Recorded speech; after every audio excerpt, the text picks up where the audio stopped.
말씀 향기 제7과 믿음과 구원. 주 예수를 믿으라. 그리하면 너와 네 집이 구원을 얻으리라. 사도행전 16장 31절. 지금이 바로 하나님께서 여러분을 환영하고 계시는 때이며 오늘이 바로 여러분을 구원하시려는 날입니다.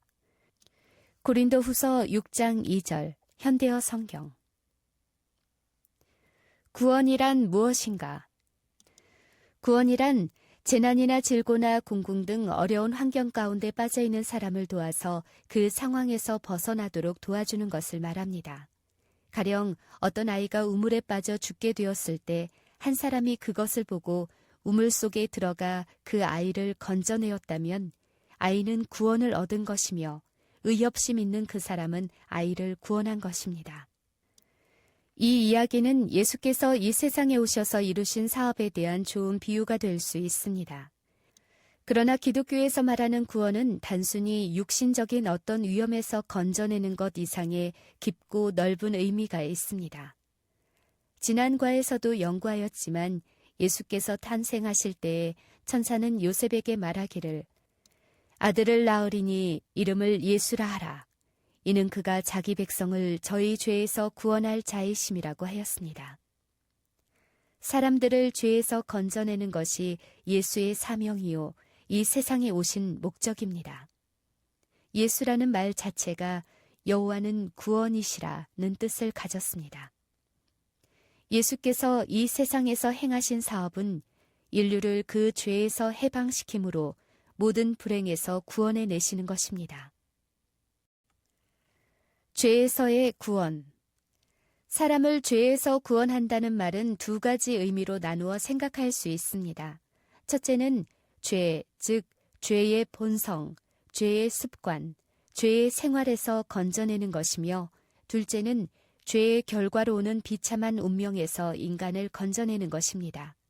그런데 오늘날 사람들은 죄의 결과로 말미암아 오는 온갖 불행한 것들, 즉 불안, 공포, 번민, 실망, 고통, 질병, 전쟁, 사망을 저주하고 그것에서 벗어나고자 애쓰지만 그것의 원인이 되는 죄에 대해서는 심각하게 생각하지 않습니다. 무엇이든지 원인을 제거하지 않고는 그 결과를 없이 할 수 없습니다. 우리가 죄의 결과인 불행과 비참에서 건짐을 받으려면 먼저 죄의 본성, 죄의 습관, 죄의 생활에서 벗어나지 않으면 안 됩니다. 죄에서 벗어나기 위해서는 무엇보다 먼저 자신이 죄 중에서 살고 있다는 인식, 곧 나는 죄인이다라는 생각과 죄에서 벗어나려는 의욕이 필요합니다. 그러나 아무리 의욕이 있다 할지라도 인간이 그 의욕만으로 죄의 본성, 죄의 습관, 죄의 생활에서 벗어날 수 있는 것은 아닙니다. 반드시 하늘로부터 은혜를 받아 회개함과 중생의 새 경험을 얻어야만 합니다. 어떤 사람들은 다음과 같이 결심합니다. 나는 나의 못된 악습을 완전히 끊어버리려고 한다. 가령 성을 잘 내는 성격이나 술이나 담배나 마약류를 복용하는 습관, 혹은 도박과 방탕한 생활을 즐기는 등의 악습들을 끊어버리겠다고 결심합니다. 그러나 그 결심은 마치 썩은 새끼와 같아서 오래가지 못하고 끊어져 버리고 맙니다. 속담에 나오는 지어먹은 마음이 사흘도 못 간다는 말과 같이 됩니다. 죄의 습관에 물든 사람들의 마음은 그 자제력이 몹시 약해져서 스스로의 힘으로는 그 결심을 실천할 능력이 없습니다. 죄의 종이 된 자는 하늘로부터 능력을 받기 전에는 스스로 죄를 벗어버리지 못합니다. 사도 바울과 같은 사람도 자기 마음속에 도사리고 있는 악의 본성을 억제하지 못하여 절망 중에 오호라 나는 공고한 사람이로다. 이 사망의 몸에서 누가 나를 건져내려고 탄식하였습니다. 스스로의 힘으로 죄의 본성을 제거해 보려는 사람은 누구나 사도 바울과 같이 절망할 수밖에 없습니다. 타고난 죄의 본성이 그로 하여금 선을 행할 수 없게 만들기 때문입니다. 바울은 또 말하기를 나는 육신에 속하여 죄 아래 팔렸도다. 내가 원하는 바 선은 하지 아니하고 도리어 원치 아니하는 바 악은 행하는도다. 만일 내가 원치 아니하는 그것을 하면 이를 행하는 자가 내가 아니요 내 속에 거하는 죄니라고 하였습니다. 자기 속에 있는 죄의 본성이 자기를 죄에서 벗어나지 못하게 하므로 자기는 결국 죄로 죽을 운명에 처해 있다는 것을 인식하고 실망한 것입니다. 죄의 결과에서 온 운명. 그리스의 수도인 아테네 박물관에 가보면 매우 기괴한 화석 하나를 발견할 수 있습니다. 그것은 옛날 헬라 사람들이 사형 선고를 받은 죄수의 등에 죽은 자의 시체를 지우고 쇠사슬로 결박하여 그 시체의 독이 그 죄수의 몸에 스며들어 죽을 때까지 괴로움과 고통을 당하다가 죽게 하고 죽은 다음에는 그 시체를 그냥 한 곳에 장사하였는데 그 중에 하나가 화석이 되어 오늘날 아테네 박물관에 보관되어 있는 것입니다. 생각하건대 사도 바울은 이러한 참혹한 형벌을 상상하면서 오호라 나는 공고한 사람이로다.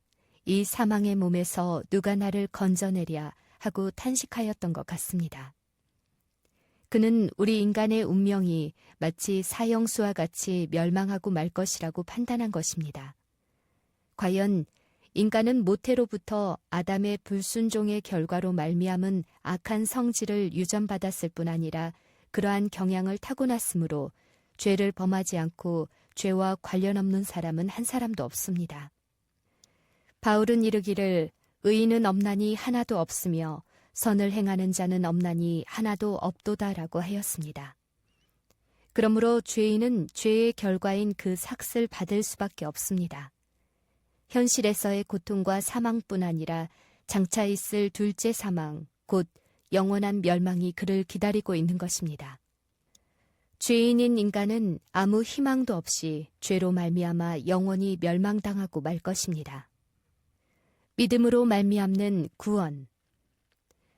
누구나 이러한 자신의 절망 상태를 자각할 때 내가 어떻게 하여야 구원을 얻으리이까 라고 부르짖게 됩니다.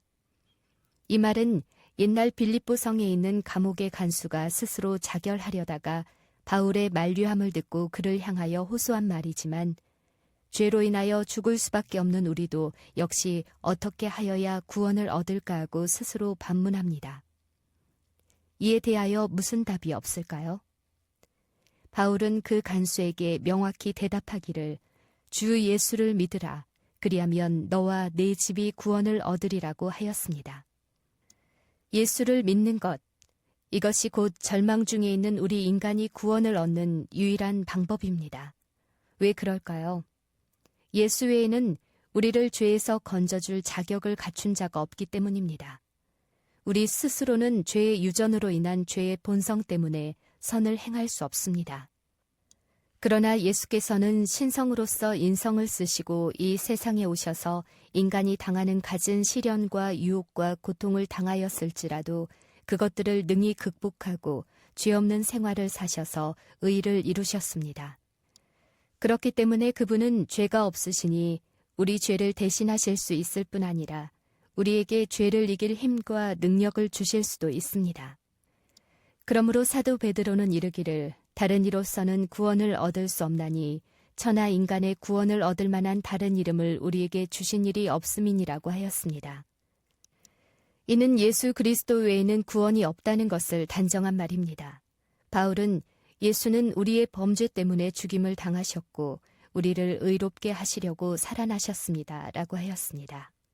즉, 의로우신 예수는 우리의 죄를 대신 지시고 불의한 우리를 죄 없는 것처럼 의롭다 하심을 입게 하셨다는 것입니다. 그리하여 우리는 죄를 용서받고 하나님을 가까이 할 수 있게 되었습니다.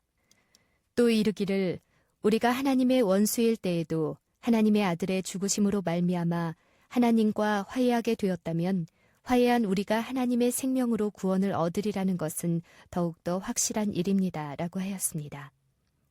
이는 우리가 죄로 인하여 하나님을 떠나 그와 원수가 되었으나 예수의 죽음으로 말미암아 죄 사함을 받아 하나님과 화목하게 되고 또 예수의 살아나심으로 말미암아 새 사람으로 재창조되어 다시는 죄의 종이 되지 않고 의의 종으로서 의의 생애를 살 수 있게 된다는 것입니다.